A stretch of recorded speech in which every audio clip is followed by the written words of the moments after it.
నమస్కారం. NXTG news కి స్వాగతం. ఈనాటి వార్తా విశేషాలు. కాలూరులో గిరిజన విశ్వవిద్యాలయం ఏర్పాటు చేస్తామని ముఖ్యమంత్రి వైఎస్ జగన్మోహన్ రెడ్డి తెలిపారు. భోగాపురం ఎయిర్పోర్ట్ విస్తరణ పనులు వేగంగా జరుగుతున్నాయని పేర్కొన్నారు. ఉత్తరాంధ్రలో కొత్తగా 4 మెడికల్ కాలేజీలు కడుతున్నామని వెల్లడించారు. గిరిజన ప్రాంతాల్లో సెల్ ఫోన్ కనెక్టివిటీ పెంచామని అన్నారు. ఎన్నికల ప్రచారంలో భాగంగా శ్రీకాకుళం జిల్లా ఇచ్చాపురంలో సీఎం జగన్ భారీ బహిరంగ సభ నిర్వహించారు. ఈ సందర్భంగా సీఎం మాట్లాడుతూ జూన్ 4న విశాఖ నుంచే ప్రమాణ స్వీకారం చేస్తానని చెప్పారు. గుంటూరు జిల్లాను 6 జిల్లాలను చేశామన్నారు. విశాఖను ఎగ్జిక్యూటివ్ క్యాపిటల్ గా చేస్తామని పేర్కొన్నారు. ఉద్దాన సమస్యను పరిష్కరించామని కిడ్నీ ఆసుపత్రి రీసెర్చ్ సెంటర్ ను ఏర్పాటు చేశామన్నారు. ఇదిలా ఉంటే సంక్షేమ పథకాలు అందకుండా చంద్రబాబు కుట్రలు చేశారని మండిపడ్డారు సీఎం జగన్. ప్రభుత్వాన్ని ఇబ్బంది పెట్టేందుకు ఢిల్లీ వాళ్లతో కలిశాడని దుయ్యబట్టారు. బటన్ను నొక్కిన సొమ్ము పేదలకు అందకుండా కుట్ర చేశాడని ధ్వజమెత్తారు. ఈ పథకాలకు బడ్జెట్ లో ఆమోదం కూడా తెలిపామని తెలిపారు. పథకాలు ఆపగలరు కానీ మా విజయాన్ని ఆపలేరని స్పష్టం చేశారు. ఇదే శ్రీకాకుళంలో గతంలో ఎప్పుడూ కూడా జరగని విధంగా, గతంలో ఎప్పుడు చూడని విధంగా ఇదే శ్రీకాకుళం జిల్లాలో ఏకంగా 4,400 కోట్ల రూపాయలతో మూలపేట దగ్గర పోర్టు వాయువేగంతో ఈరోజు పనులు జరుగుతా ఉన్నాయనంటే కారణం మీ బిడ్డగా దాడడుగుతా ఉన్నాడు. ఇదే శ్రీకాకుళంలోనే బుడగట్లపాలెం మంచినీళ్లపేటలో 2 ఫిషింగ్ హార్బర్లు వస్తా ఉన్నాయి. పూడిమడకలో ఉత్తరాంధ్రలో మరో ఫిషింగ్ హార్బర్ వస్తా ఉంది. ఫిష్ ల్యాండింగ్ సెంటర్లు నిర్మిస్తా ఉన్నాం. భోగాపురం అంతర్జాతీయ విమానాశ్రయం ఉరుకులు పరుగులతో వాయువేగంతో ఈరోజు పనులు కనిపిస్తా ఉన్నాయి జరుగుతూ. భోగాపురం నుంచి విశాఖపట్నం నుంచి భోగాపురంకు పోయేందుకు 6 లేన్ల రహదారిని కూడా నిర్మించబోతా ఉన్నది కూడా మీ బిడ్డ పాలనలోనే. అదాని డేటా సెంటర్, ఇన్ఫోసిస్ మొదలైనది కూడా మనందరి ప్రభుత్వంలోనే. దశాబ్దాలుగా ఉన్న ఉద్దానం సమస్య మీ అందరికీ కూడా తెలిసిన సమస్యే. ఉద్దానం సమస్య దశాబ్దాలుగా ఉంది. ఏ ఒక్కరూ పట్టించుకున్న పాపాన, ఏ ఒక్కరూ పట్టించుకున్న పుణ్యాన ఎవరూ కట్టుకోలేదు. ఉద్దానం సమస్యను పరిష్కరించింది ఏకంగా 780 కోట్ల రూపాయలు ఖర్చు చేసి హిరమండలం నుంచి సర్ఫేస్ వాటర్ తీసుకొని వచ్చి ఉద్దానం ప్రాంతంలోని ఈ ప్రాంతానికంతా కూడా నీళ్లు తేవాలి, ఇవ్వాలి, చెయ్యాలి అని దానికి ఫౌండేషన్ వేసింది, పూర్తి చేసింది మీ బిడ్డగా అడుగుతా ఉన్నాడు మీ బిడ్డ. చంద్రబాబు మాటలు సభ్య సమాజం తలదించుకునేలా ఉన్నాయని మంత్రి బొత్స సత్యనారాయణ వెల్లడించారు. కూటమికి ప్రజలు ఖచ్చితంగా బుద్ధి చెప్పారని అన్నారు. 2019 ఎన్నికలకు ముందు టీడీపీ పసుపు కుంకుమ ఇచ్చిందని, దానిని తాము అడ్డుకోలేదన్న విషయాన్ని గుర్తు చేశారు. కూటమి దుర్మార్గపు ఆలోచనను ప్రజలు గమనించాలని కోరారు. టీడీపీ ఆపించిన పథకాలకు నిధులు సిద్ధంగా ఉన్నాయన్న ఆయన, ఎన్నికలు అయిన వెంటనే లబ్ధిదారుల ఖాతాల్లో జమ అవుతాయని తెలిపారు. బాబు సమాజానికి ఏం సందేశం ఇస్తున్నారని ప్రశ్నించారు మంత్రి బొత్స. చంద్రబాబుది మనిషి పుట్టుకైనా ఆయన పేరెత్తడానికి అసహ్యంగా ఉందన్నారు. ఎన్నికల నిబంధనలకు మేము వ్యతిరేకం కాదని తెలిపారు. ఎన్నికల కమిషన్ వాస్తవాలు పరిగణించాలని సూచించారు. సమయానికి ఇన్పుట్ సబ్సిడీ అందక రైతులు నష్టపోతే బాధ్యులు ఎవరని ప్రశ్నించారు. రియంబర్స్మెంట్ అందక విద్యార్థులకు ఇబ్బందులు తలెత్తితే బాధ్యులు ఎవరని నిలదీశారు. ఏం మెసేజ్ ఇవ్వదలుచుకున్నా ఈ సమాజానికి?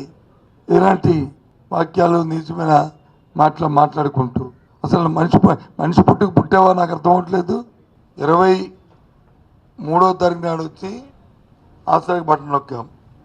అప్పుడే బ్యాంకుల్లో డబ్బులు వేసి విడతల భారీగా చేసుకొస్తున్నాం. చేసుకొచ్చిన తర్వాత దాన్ని ఆపారు. ఆన్గోయింగ్ ప్రోగ్రామ్కి ఎందుకు మనం వాళ్ళని కోరుకోవాల్సిన అవసరం వచ్చింది? వాళ్ళు చౌకి ఎలా కారణమయ్యారో వీళ్ళు తిరిగి పైపెచ్చి వచ్చి అతని భాష చూస్తుంటే మీరైనా అంగీకరిస్తారని చెప్పండి. మీరు ఎప్పుడైనా మీరు ఈ ప్రొఫెషన్లోకి వచ్చిన తర్వాత మొన్న వచ్చి ఆ సెలబ్రిటీ నాయకుడు సాక్షాత్తు చంద్రబాబు నాయుడు ఆ భాషను మళ్ళీ మాట్లాడాడు. దాన్ని ఏమనుకోవాలా? రాజకీయాల్లో ఇలాంటి పరిణామాలు కరెక్టేనా? ఆ భాష మరి అవతలకి రావా? ఒక సభ్యత సంస్కారం ఉంది కాబట్టి మా పార్టీ నాయకత్వానికి మా ముఖ్యమంత్రి గారు మాకు ఇచ్చిన సూచనలు కాబట్టి ఉపేక్షిస్తుంది పార్టీ క్యాడర్. లేకపోతే ఎంతకంటే పెద్ద మాట్లాడతారు. ఇది కరెక్ట్ కాదు కదా. కాబట్టి ఇది 15 రోజులు పోయిన తర్వాత ప్రభుత్వం మీకు అండగా ఉంటుంది. అప్పుడు ఎవరితో దయాదాక్షిణ్యాలు మనకు అక్కర్లేదు. ఏ కూటమి దయాదాక్షిణ్యాలు, ఏ ఫిర్యాదులు, ఏ ఎలక్షన్ కమిటీ దయాదాక్షిణ్యాలు మనకు అక్కర్లేదు. చట్ట ప్రకారం, రాజ్యాంగ ప్రకారం మీకు ప్రభుత్వం అండగా ఉంటుందని ఈ వర్గాలకు తెలియజేస్తున్నాం. గుంటూరు ప్రభుత్వ మహిళా డిగ్రీ కళాశాలలో పోస్టల్ బ్యాలెట్ పోలింగ్ కార్యక్రమం కొనసాగుతోంది. గుంటూరు పశ్చిమ నియోజకవర్గానికి సంబంధించి ఎంప్లాయీస్ పోస్టల్ బ్యాలెట్ పోలింగ్ కేంద్రం వద్ద ఏర్పాట్లు సక్రమంగా లేవని ఉద్యోగులు అసంతృప్తి వ్యక్తం చేశారు. పోలింగ్ కు సంబంధించి ఒకే కౌంటర్ ఉండటం, ఓటు హక్కు వినియోగించుకునేందుకు ఉద్యోగులు పోటెత్తడంతో మహిళా ఉద్యోగులు ఒకంత అసహనం వ్యక్తం చేశారు. గుంటూరు పశ్చిమ నియోజకవర్గ కూటమి వైసీపీ ఎమ్మెల్యే అభ్యర్థులు గల్లా మాధవి, విడుదల రజని పోస్టల్ బ్యాలెట్ పోలింగ్ కేంద్రాన్ని సందర్శించారు. ఈ సందర్భంగా ఓటు హక్కును వినియోగించుకునే ఉద్యోగులను ప్రసన్నం చేసుకున్నారు. గుంటూరు ప్రభుత్వ మహిళా కళాశాలలో గుంటూరు పార్లమెంట్ పరిధిలోని 7 నియోజకవర్గాలకు చెందిన ఉద్యోగులు పోస్టల్ బ్యాలెట్ పోలింగ్ లో పాల్గొన్నారు. 6 నియోజకవర్గాలకు సంబంధించి ఈ పోలింగ్ కార్యక్రమం సజావుగానే జరిగిందని గుంటూరు తూర్పు నియోజకవర్గ వైసీపీ ఎమ్మెల్యే అభ్యర్థి నూరి ఫాతిమా తెలిపారు. గుంటూరు పశ్చిమ నియోజకవర్గం నుంచి ఒక్కసారిగా అధిక సంఖ్యలో ఎంప్లాయీస్ రావడం, ఒకే కౌంటర్ ఉండటంతో ఉద్యోగులు ఇబ్బందులు పడ్డారని చెప్పారు. దీన్ని భూతద్దంలో చూడడం సరికాదన్నారు. ఈ పోలింగ్ కార్యక్రమం సజావుగా జరిగేలా రాష్ట్ర ఎన్నికల సంఘం పక్కా ఏర్పాట్లు చేసిందని వివరించారు. ప్రతి ఉద్యోగి వైసీపీకే ఓటు వేస్తారని ఆశాభావం వ్యక్తం చేశారు. అందరికీ నమస్తే, అస్సలం వాలేకుం. ఈరోజు మరి గత 2 రోజుల నుంచి మీరు చూసుకుంటే బ్యాలెట్ ఓట్స్ ప్రతి ఒక్క ఎంప్లాయీస్ ఓటింగ్ అనేది జరుగుతూ ఉంది. నిన్న కూడా అవతల నుండి చాలా స్లోగా ఉన్నా పర్వాలేదు, అంటే ఈవినింగ్ 4 నుంచి స్టార్ట్ అవ్వడం కూడా దాదాపుగా 7-8 వరకు కొనసాగింది. కానీ ఈరోజు మీరు చూసుకుంటే ఎంప్లాయీస్ కూడా చాలా ఉత్సాహంగా ఉన్నారు. ఓటు వేద్దాము చేద్దాము అనే ఉత్సాహంతో ఈరోజు రావడం జరిగింది. ఎంప్లాయీస్లో ఎవరో కొంతమంది అంటే ఫాల్స్ ఎలిగేషన్స్ పెడుతూ ఉంటారు, employees are not happy with the government అని చెప్పి. బట్ జగన్మోహన్ రెడ్డి గారి ప్రభుత్వంలో అయితే చాలా అందరు ఎంప్లాయీస్ కూడా కొంతమంది ఉంటారు, అంతా పాజిటివ్ ఉంటుందని మనం ఎప్పుడు చెప్పుకోకూడదు. మేబీ సమ్టైమ్స్ కొంతమందికి వ్యక్తిగతంగా కానీ లేకపోతే కొంతమంది దీనివల్ల రాకపోయిండొచ్చు. కానీ ఈసారి జిఎంసీ పర్మనెంట్ వర్కర్స్కి కూడా మరి వాళ్ళకు కూడా ఓటింగ్ ఇది ఇవ్వడం జరిగింది. సో బ్యాలెట్ ఓటింగ్ ఇవ్వడం జరిగింది. వాళ్ళు కూడా వచ్చి వినియోగించుకున్నారు. ఎందుకంటే చాలామంది ఓటు వేద్దాము అని చెప్పి ఉత్సాహంలో ప్రతి ఒక్కళ్ళు ఉన్నారు. అంటే కార్మికులైనా వాళ్ళకి తెలిసినా తెలియకపోయినా వాళ్ళకి తెలిసింది ఒకే ఒక్క గుర్తు, ఫ్యాన్ గుర్తు. మరి అదేవిధంగా వాళ్ళందరూ మరి ఫ్యాన్ గుర్తుకు ఓటు వేసి, అలాగే మీరు చూసుకుంటే బ్యాలెట్ ఓట్స్లో చాలా వరకు ఇన్వాలిడ్ అవుతూ ఉంటాయి. కానీ ఈసారి జరగకుండా జిఎంసీ తరపు నుంచి కూడా వాళ్ళు చాలా చక్కగా మానిటర్ చేశారు. దానికి ఫస్ట్ ఆఫ్ ఆల్ మా కమిషనర్ గారు అంటే ఆర్ఓ గారు, సో ఎలక్షన్ డిపార్ట్మెంట్ కూడా చాలా బాగా పనిచేస్తుంది. అలాగే ఫెసిలిటీస్ కూడా చాలా బాగా ఇచ్చారు. గుంటూరు ఈస్ట్లో మీరు చూసుకుంటే అన్ని ఫెసిలిటీస్ చాలా చక్కగా ఇచ్చారు. అక్కడ ఇబ్బంది లేకుండా చేయకుండా టెంట్స్ కానీ లేకపోతే హెల్ప్ డెస్క్ కానీ ప్రతి ఒక్కటి కూడా చాలా చక్కగా ఉంది. అక్కడ మానిటరేషన్ కూడా బాగుంది. లైక్ ఫెసిలిటీస్ అనేవి చాలా కీన్గా ఒక ఓటర్కి ఇబ్బంది కాకుండా చూసుకునే విధంగా చేశారు. కాబట్టి I would thank the Election Commission for that.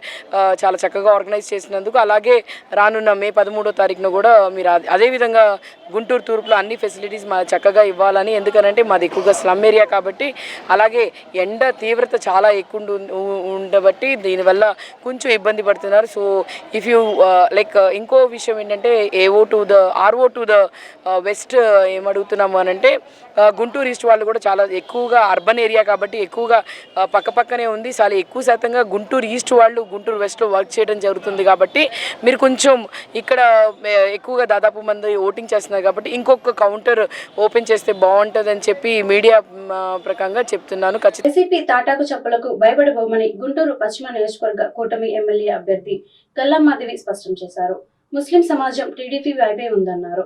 ఎందుకంటే చంద్రబాబు పాలనలో వారి సంక్షేమం బ్రహ్మాండంగా జరిగిందని వివరించారు. స్థానిక 20వ డివిజన్ నల్లచెరువు 23వ లైన్లో జరిగిన కార్నర్ మీటింగ్ లో గల్లా మాధవి పాల్గొన్నారు. ఈ సందర్భంగా ఆమె జెండా చెట్టును దర్శించుకున్నారు. అనంతరం జరిగిన మీడియా సమావేశంలో మాధవి మాట్లాడుతూ, రాజకీయాలలో ఎప్పుడు వచ్చామో అన్నది ముఖ్యం కాదని, ప్రజల మనసును గెలుచుకున్నదే విజయమని చెప్పారు. గుంటూరు నగరవాసులకు మెరుగైన మౌలిక వసతులతో పాటు కనీస సౌకర్యాలు కల్పిస్తామని వివరించారు. ఈ కార్యక్రమంలో కూటమి నాయకులు తన్నీరు సీతారామయ్య, మొహమ్మద్ రఫీ, రబ్బానీ, ఆదం షా, కోటి, ముస్లిం మైనార్టీ మహిళా నాయకురాలు షేక్ సంగనీసా, షేక్ మహబూని, షేక్ అప్సరా తదితరులు పాల్గొన్నారు. మా మైనారిటీ సోదరులందరితో కూడా ఒక కార్నర్ మీటింగ్ ఏర్పాటు చేసుకోవడం జరిగిందండి. ఇప్పటిదాకా మైనారిటీ సోదరులను ఉద్దేశించి ఎన్నో రకాలైన దుష్ప్రచారాలు జరుగుతూ వారి పట్ల భయాందోళనకు గురి చేస్తూ మభ్యపాటుకు గురి చేస్తూ ఈ వైకాపా ప్రభుత్వం రకరకాల పన్నాగాలు పన్నుతా వారిని ఇబ్బంది పెడతా వస్తుంది. వాటన్నిటినీ మేము ఉద్దేశించి ఆ అబద్ధాలన్నింటినీ తిప్పికొడుతూ వారికి జరిగేది నిజాలేంటి అని చెప్పడానికి ఈరోజు ఒక మీటింగ్ పెట్టుకొని వారికి నిజమైన సంక్షేమం అంటే ఏంటో, అభివృద్ధి అంటే ఏంటో, వారికి ఇవ్వబోయే పథకాలు ఏంటో, లేకపోతే వారిని ఏ దిశగా మేము రేపు అభివృద్ధి పదంలోకి పరిగెత్తించబోతున్నామో వారికి చెప్పి ఇప్పటికే వారిని ఎన్నో రకాలైన మార్పులకి గురి చేశాము. ఇప్పుడు ప్రతి ఒక్కరూ కూడా అవి అర్థం చేసుకొని మాకు సంఘీభావం తెలుపుతూ మాకు మద్దతు పలుకుతూ ఈరోజు మమ్మల్ని ఘనంగా ఆహ్వానించి ఈరోజు ఇక్కడ ఒక మీటింగ్ పెట్టి అందరినీ ఉద్దేశించి నేను మాట్లాడేలాగా వీరు ఈరోజు ఇలా ఒక సిద్ధం చేశారండి ఈ సభని. కాబట్టి మా ఈ సభని జయప్రదం చేసుకుంటూ ఎంతోమంది ఇలాగ అపోహల్లో ఉన్న వాళ్ళకి ఒక దిశానిర్దేశం చేస్తూ మేము ముందుకు వెళ్ళాలనుకుంటున్నామండి.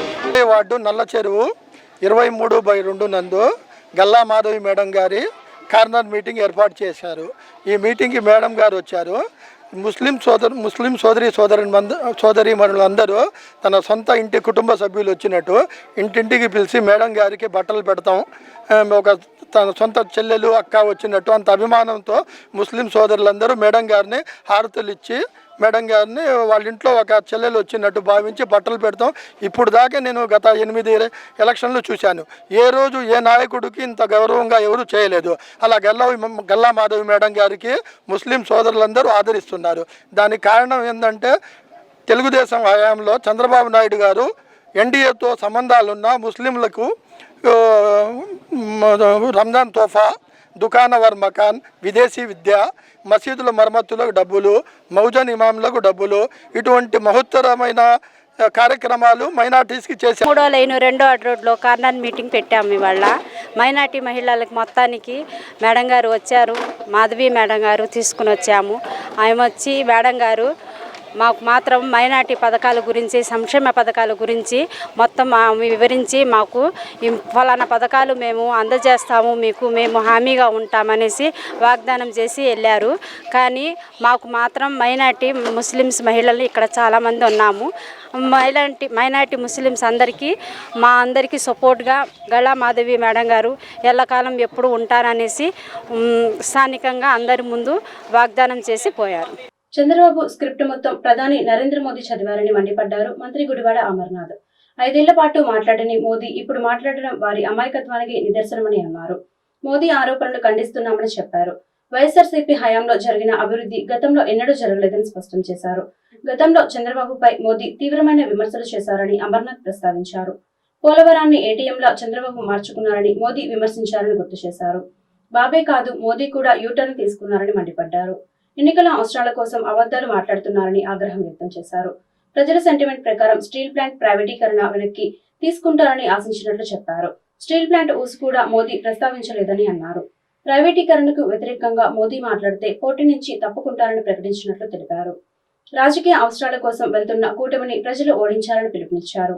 ఎట్టి పరిస్థితుల్లో ఈరోజు మోదీ గారు చేసినటువంటి విమర్శలు కానీ లేదా చంద్రబాబు నాయుడు యథావిధిగా రోజు చేసినటువంటి విమర్శలు కానీ తీవ్రంగా ఖండిస్తూ జగన్మోహన్ రెడ్డి గారి పరిపాలన, ఆయన చేసినటువంటి సంక్షేమం, రాష్ట్రంలో జరిగినటువంటి అభివృద్ధి గతంలో ఎన్నడూ జరగలేదనేటువంటి విషయాన్ని గుర్తుపెట్టుకోవాలని చెప్పి సందర్భంగా కోరుతూ ఉన్నాం. ఒక విషయానికి భారతీయ జనతా పార్టీ సమాధానం చెప్పాలి. ఇదే 5 ఏళ్ల క్రితం అప్పుడున్నటువంటి తెలుగుదేశం పార్టీ ప్రభుత్వం అప్పుడు ఎన్నికల ప్రచారానికి వచ్చినప్పుడు ఇదే మోదీ గారు చంద్రబాబు నాయుడుని పట్టుకొని పోలవరాన్ని ఏటీఎంలా వాడుకున్నాడు, అనేక రకాలుగా అవినీతి కార్యక్రమాలు చేశారు, అమరావతి ఒక పెద్ద స్కామ్ అని ఇన్ని రకాలుగా మాట్లాడినటువంటి నాయకత్వాలు ఈ రోజుకి వచ్చేసరికి చంద్రబాబు నాయుడు అభివృద్ధి చేస్తాడు, చంద్రబాబు నాయుడు గారిని లేదా కూటమిని గెలిపించండి అని చెప్పడం, మొన్నటి వరకు బాబు మాత్రమే యూటర్న్ అనుకున్నాం. ఈరోజు మోదీ గారు కూడా యూటర్న్ తీసుకోవడం అనేటువంటిది చాలా విచిత్రంగా ఉంది. యూటర్న్ బాబు పక్కన యూటర్న్ మోదీ గారు ఈరోజు చంద్రబాబు నాయుడు గారి విషయంలో కానీ వారి కూటమి విషయంలో కానీ కేవలం ఎన్నికల అవసరాల కోసం, రాజకీయ అవసరాల కోసం, కేవలం అధికారం కోసం ఈ రకంగా మాట్లాడడం అనేటువంటిది సమంజసం కాదు. వాస్తవంగా వారు రాష్ట్రానికి సంబంధించి ముఖ్యంగా పోలవరం విషయంలో దాదాపు 22,000 కోట్ల రూపాయలకు సంబంధించి కేంద్ర కేబినెట్ ఆమోదం కోసం దాదాపు 4 కేబినెట్ల నుంచి ఎదురు చూస్తూ ఉన్నాం. ఎందుకు కేంద్ర కేబినెట్ ఆమోదం తెలపట్లేదు? ఎందుకు దానికి క్లియరెన్స్లు ఇవ్వట్లేదు?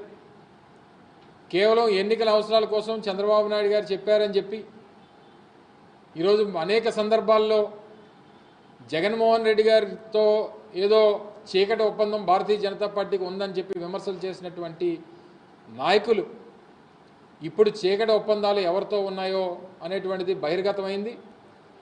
కేవలం పొత్తులు, రాజకీయ అవసరాలు, ఎన్నికల్లో విజయం సాధించాలి, రాజకీయంగా రేపు లబ్ధి పొందాలి, రేపు అధికారంలోకి రావాలి అనేటువంటి దానికోసం ఈ రకమైనటువంటి విమర్శలు సమంజసం కాదనేటువంటి విషయాన్ని కూడా ఈ సందర్భంగా తెలియజేస్తా ఉన్నా. ఆంధ్రప్రదేశ్ లో వైసీపీ ప్రభుత్వంపై ప్రధాని నరేంద్ర మోదీ ఘాటు విమర్శలు చేశారు. 5 ఏళ్ల పాలనలో అభివృద్ధి పట్టాలు తప్పిందన్నారు. వైకాపా సర్కారు భూమాఫియా, ఇసుక మాఫియా, మద్యం మాఫియాను నడిపిస్తుందని విరుచుకుపడ్డారు. ప్రభుత్వమే మద్యం సిండికేట్ ఏర్పాటు చేసిందన్నారు. కేంద్ర ప్రభుత్వం ఇక్కడ ఎన్నో అభివృద్ధి పనులు చేయగలిగినప్పుడు రాష్ట్రంలో ఉన్న జగన్ ప్రభుత్వం ఎందుకు చేయలేకపోయిందని నిలదీశారు. పోలవరం ప్రాజెక్టుకు కేంద్రం 15,000 కోట్లు ఇస్తే ఆ ప్రాజెక్టు పనులకు ప్రభుత్వమే ఆటంకంగా నిలిచిందన్నారు. 3 రాజధానులు అని హామీ ఇచ్చి ఒక్కటి నిర్మించలేదు. వైసీపీ ప్రభుత్వ మంత్రం అవినీతి అయితే ఎన్డీఏ ప్రభుత్వ మంత్రం అభివృద్ధి అని స్పష్టం చేశారు. చంద్రబాబు ఆంధ్రప్రదేశ్ ను ఎంతో ఉన్నత స్థాయిలో నిలబెడితే జగన్ పూర్తిగా దిగజార్చారు. వైసీపీ ప్రభుత్వానికి అవినీతి నిర్వహణ తప్ప ఆర్థిక నిర్వహణ తెలియదు. ఖజానాకు ఖాళీ చేసి రాష్ట్రాన్ని అప్పుల్లోకి నెట్టారని ప్రధాని మోదీ వ్యాఖ్యానించారు. రాజమండ్రిలో నిర్వహించిన ఎన్నికల ప్రచారంలో ఆయన పాల్గొన్నారు. आज आंध्र प्रदेश के लोग कह रहे हैं कांग्रेस गई, वाईएसआर कांग्रेस आई, लेकिन फायदा कुछ नहीं हुआ। कांग्रेस हो या वाईएसआर कांग्रेस, दोनों की एक ही पहचान है। इनकी पहचान है बेलगाम भ्रष्टाचार, इनकी पहचान है माफिया राज। बगल में ही कर्नाटका में कांग्रेस को कुर्सी मिली है, वहां टैंकर माफिया, लैंड माफिया सरकार चला रहे हैं। यहां आंध्र प्रदेश में भी सैंड माफिया, लैंड माफिया और शराब माफिया का राज चल रहा है। आपको इस लूट से आंध्र प्रदेश को मुक्त कराने के लिए एनडीए की सरकार चुननी है। వైసీపీ పాలనలో గుంటూరు ప్రగతి పరుగులు తీసిందని గుంటూరు పశ్చిమ ఎమ్మెల్యే వైసీపీ నగర అధ్యక్షులు మద్దలగిరి తెలిపారు. గుంటూరు పశ్చిమ నియోజకవర్గాన్ని 250 కోట్లతో అభివృద్ధి చేశామని పేర్కొన్నారు. ప్రజలను మభ్యపెట్టేలా ఎల్లో మీడియా కథనాలు రాస్తుందని మండిపడ్డారు. స్థానిక 33వ డివిజన్ పండరీపురం అశోక్ నగర్ లో జరిగిన ఎన్నికల ప్రచారంలో మద్దలగిరి పాల్గొన్నారు. ఈ సందర్భంగా స్థానికులు ఆయనకు అపూర్వ స్వాగతం పలికారు.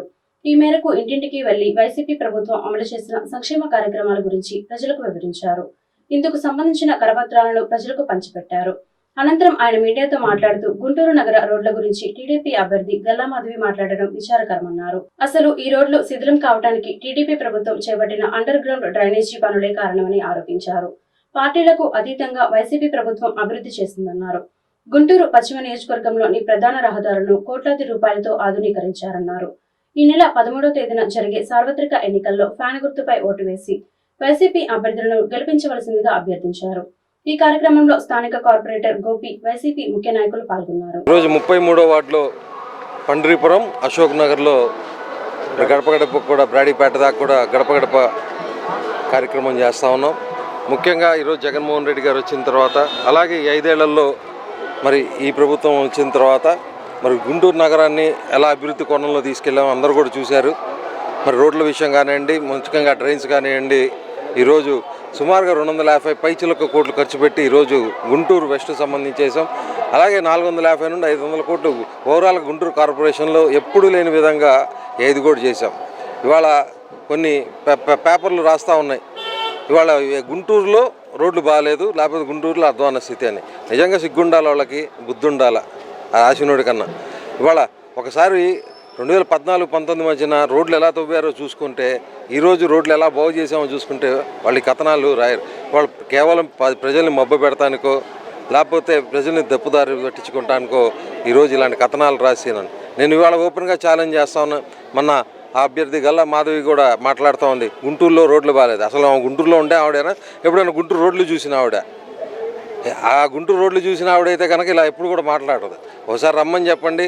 ఇవాళ పార్టీలకు అతీతంగా మేము అభివృద్ధి చేసి చూపించాం. ఇవాళ అటువైపు జేకేసీ కాలేజీ నుండి చూసుకుంటే అటువైపు ఆదర్శ నగర్ దాకా ఇవాళ రోడ్లు చూడండి, ఎన్నో కోట్ల రూపాయలు పెట్టి మేము ఇవాళ రోడ్లు వేయించి, ఎక్కడ అవినీతి లేకుండా రోడ్లు వేయించి ఇవాళ బ్రహ్మాండంగా మరి జనాలకు అన్నీ కూడా ఇన్ఫ్రాస్ట్రక్చర్ అందించే మార్గం చేసాం. ఇవాళ జనాలు కూడా చూస్తూ ఉన్నారు మీ అబద్ధ ప్రచారాలు.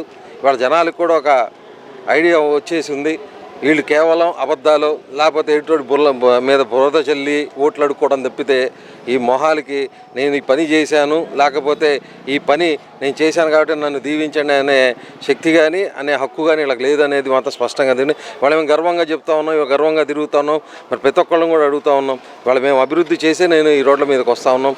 ఇవాళ ప్రతి ఒక్కళ్ళకి సంక్షేమాలు అందించే ముఖ్యమంత్రి గారు జగన్మోహన్ రెడ్డి ఓట్లు అడుగుతూ ఉన్నారు. మరి తప్పకుండా ప్రజలు కూడా దీవించాలని చెప్పి నేను మనస్ఫూర్తిగా కోరుకుంటూ, అలాగే రజనీ గారికి మరి ఇక్కడ ఎంపీగా పోటీ చేస్తున్న రోసయ్య గారిని కూడా మరి మంచి మెజార్టీతో గెలిపించారని నేను అందరిని కూడా కాంక్షిస్తాను. గుంటూరు తూర్పు నియోజకవర్గం పరిధిలోని 15వ డివిజన్ మౌలిక వసతులు లేమితో కున్నారెడ్డుతోంది. అనేక సమస్యలకు హుస్సేన్ నగర్ నిలయంగా మారింది. ఈ డివిజన్ అన్ని విధాలా అభివృద్ధి చెందాలంటే టీడీపీ ఎమ్మెల్యే అభ్యర్థి నసీర్ అహ్మద్ తోనే సాధ్యమవుతుందని స్థానిక మహిళలు వ్యాఖ్యానించారు. వేలపాలా లేని విద్యుత్ కోతలు, సక్రమంగా సరఫరా కాని తాగునీటి సమస్యలతో నానాయాతన పడుతున్నామని ఆవేదన వ్యక్తం చేశారు. ఎమ్మెల్యే ముస్తఫా ఏనాడు ఈ కాలనీ వైపు కన్నెత్తి చూడలేదని ఆరోపించారు. స్థానిక హుస్సేన్ నగర్ లో జరిగిన ఎన్నికల ప్రచారంలో గుంటూరు తూర్పు నియోజకవర్గ కూటమి అభ్యర్థి నసీర్ అహ్మద్ పాల్గొన్నారు. ఈ సందర్భంగా స్థానికులు ఆయనకు అపూర్వ స్వాగతం తెలిపారు. తాము స్థానికంగా ఎదుర్కొంటున్న అనేక సమస్యలను ఆయన దృష్టికి తీసుకువెళ్లారు. కూటమి ప్రభుత్వం అధికారంలోకి రాగానే ఆయా సమస్యలను తక్షణమే పరిష్కరిస్తామని ఆయన హామీ ఇచ్చారు. అలాగే ఈ ప్రాంతంలో బీఫారాలను రిజిస్ట్రేషన్ చేస్తామన్నారు. మహిళా సాధికారత దిశగా స్వయం ఉపాధి కల్పిస్తామని వివరించారు. ఈ కార్యక్రమంలో డివిజన్ టీడీపీ, జనసేన, బీజేపీ నాయకులు పాల్గొన్నారు. గుంటూరు తూర్పులోని 16వ డివిజన్లో ఈరోజు హుస్సేన్ నగర్ ప్రాంతంలో ఇంటింటికి తిరిగి తెలుగుదేశం, జనసేన శ్రేణులతో కలిసి ప్రచారం నిర్వహించడం జరుగుతూ ఉంది. ఇక్కడ ఉన్నటువంటి స్థానికంగా పెద్ద ఎత్తున ఉన్నటువంటి ముస్లిం సోదరులందరూ కూడా ఇళ్లలోంచి బయటకు వచ్చి ఘనంగా స్వాగతం పలుకుతూ ఉన్నారు. ఒక విశేషమైనటువంటి స్పందన లభిస్తూ ఉంది. ముఖ్యంగా మనందరికి కూడా తెలుసు, గతంలో చంద్రబాబు నాయుడు గారు ముఖ్యమంత్రిగా ఉన్నప్పుడు ఇదే ప్రాంతానికి సంబంధించి హుస్సేన్ నగర్ ప్రాంతానికి ఇళ్ళు కేటాయించడం కానీ, దీనికి అభివృద్ధి చేసేటువంటి ప్రణాళికలు చేసినటువంటి పరిస్థితులు. కానీ ఈ 5 సంవత్సరాల పరిపాలనలో జగన్మోహన్ రెడ్డి గారి ప్రభుత్వంలో ఏ ఒక్క పేదవాడికి కూడా ఉన్నటువంటి ఇళ్లకి పట్టాలు ఇచ్చేటువంటి కార్యక్రమాన్ని చేయకపోవడం. మన ప్రభుత్వం వచ్చిన తర్వాత తప్పకుండా ఇక్కడ ఉన్నటువంటి ప్రతి ఒక్క పేదవాడికి కూడా హామీ ఇస్తూ ఉన్నాం. తప్పకుండా ఈ ప్రాంతంలో దాదాపు దశాబ్దాలుగా ఉన్నటువంటి ప్రతి ఒక్కరికి కూడా ఇళ్ల పట్టాలు ఇచ్చేటువంటి కార్యక్రమం చేస్తాం. పక్కా రిజిస్ట్రేషన్లు చేసి వాళ్ళ ఇంటి విలువను పెంచేటువంటి కార్యక్రమంతో పాటు ముఖ్యంగా పేద బడుగు బలహీన వర్గాలు నివసించేటువంటి ఈ ప్రాంతంలో పారిశుద్ధ్యాన్ని, అలాగే కావాల్సినటువంటి అన్ని సౌకర్యాన్ని, మౌలిక వసతులన్నీ కూడా కల్పించి వీరికి రావాల్సినటువంటి పెన్షన్లతో పాటు ఆర్థిక సహాయం అందించేటువంటి విధంగా బ్యాంకుల ద్వారా రుణాలు ఇప్పించి స్వయం ఉపాధి కల్పన కోసం ప్రయత్నం చేస్తామని, ఇంట్లో ఉన్నటువంటి ప్రతి మహిళ కూడా ఇంటి వద్ద నుండే 300 రూపాయలు ప్రతిరోజు సంపాదించుకునేటువంటి ఒక కార్యక్రమాన్ని కూడా శ్రీకారం చుట్టి ఇక్కడ ఉన్నటువంటి పేదలకు ఒక అండగా, బాసటగా నిలిచేటువంటి కార్యక్రమం చేస్తానని చెప్పి ఈ సందర్భంగా హామీ ఇస్తూ, తప్పకుండా రాబోయేటువంటి 13వ తారీఖు జరగబోతున్నటువంటి ఎన్నికల్లో ప్రతి ఒక్కరూ కూడా జనసేన, బీజేపీ, తెలుగుదేశం కూటమి గుర్తైనటువంటి సైకిల్ గుర్తు మీద ఓటేసి గెలిపించాలని చెప్పి మనస్ఫూర్తిగా ప్రతి ఒక్కరిని కూడా కోరుకుంటాం. షంషాద్ హుస్సేన్, షాబా హుస్సేన్ నగర్ నుంచి మాట్లాడుతున్నాను. ఒక్కసారి అవకాశం ఏమన్నాడు జగన్, ఇచ్చాం. కానీ మాకు 10 సంవత్సరాల నుంచి మేము చాలా అల్లాడుతున్నాం, ఇబ్బందులు పడుతున్నాం. కానీ మా కాలువలు లేవు, రోడ్లు లేవు. రోడ్లు వేసాడు కానీ డ్రైనేజీలు లేవు. మేము చాలా అల్లాడుతున్నాం. చిన్న చిన్న పద్దా కరెంటు పోయిద్ది. ఇక్కడ పట్టించుకున్న వాళ్ళు లేరు. మాకు ఓటేయండి అంటారు. కానీ వేసాం, గెలిపించాం. గెలిపిస్తే ఏది మాకు దుల్హన్ పథకం ఇస్తానన్నాడు. దుల్హన్ పథకం కూడా ఇవ్వలేదు. చంద్రబాబు ఉన్నప్పుడు ఇచ్చారు. మా 3 పిల్లలకి పెళ్లిలేని, మాకు ఒక్క పిల్లలకి కూడా రాలేదు. ఈ వార్తలు ఇంతటితో సమాప్తం. మరొక బ్రిటన్లో మళ్ళీ కలుద్దాం. అంతవరకు సెలవు. నమస్కారం.